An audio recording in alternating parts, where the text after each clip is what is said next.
Tayub,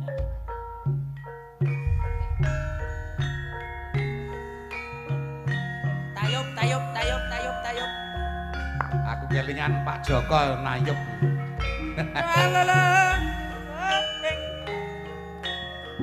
Lengger iki ya tadi. Lengger, Pak.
Assalamualaikum warahmatullahi wabarakatuh.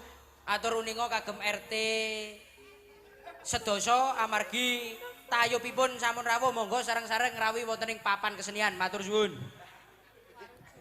Wah, waru doyong, Pak. Iya. Dicaosi wong ana sawerane kok kudu tanggung jawab. Niki pinten? Kowe ngarep aku 150. Anggep ya. Niki namine Iya, iya. Batri niki ya, Mas. Nggih. Waru. Nanggape wayang kok ana tayube barang ya, Mas ya? Nggih, Pak. Nggih, Bu.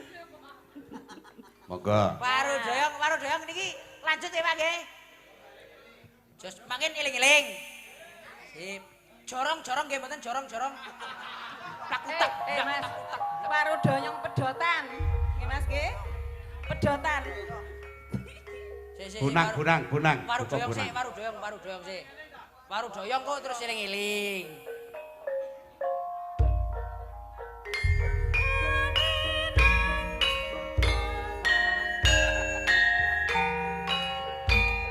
Songo.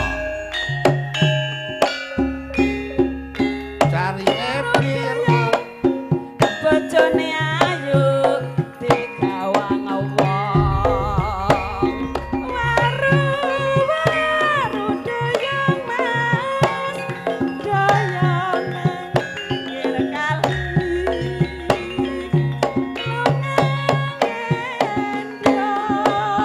lunga ngendong ora bali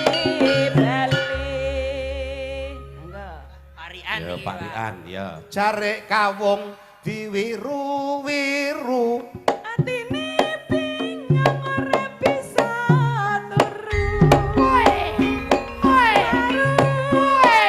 doyong mas doyong ning pinggir sumur pamit lunga ngendong ning karang dhuwur Suweng ireng digadhek enak. wis kadung seneng aja digadhek kena warung doyong mas doyong pinggir kalen pamit lunga ngendong esuk jaluk balen Genti kowe reng. Pring betung alati lancipi matian wurung wis dicipi. doyong mas doyong Buka sithik. Jos.